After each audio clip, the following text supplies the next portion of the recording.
ఈమె పోయేసి వచ్చి జస్ట్ 1 డేనే అవుతుంది, మళ్ళీ ఇప్పుడు అమ్మమ్మ దగ్గర పోతానే ఏడుస్తుంది.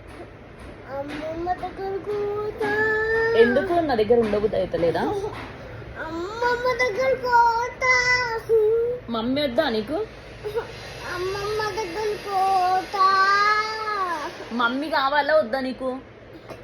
అరే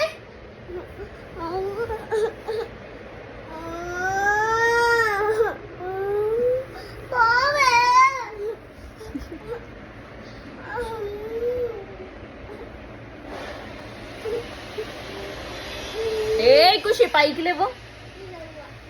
చీ చీ చీ చీ, మీ టీచర్ చూస్తుంది వీడియో. టీచర్, ఖుషి వాళ్ళ టీచర్ చూడండి ఒకసారి మా ఖుషి ఎట్లా కింద వండుకొని బొలుడుతుందో. వీళ్ళ ఫ్రెండ్స్ అందరికీ చెప్పండి మా ఖుషి గురించి.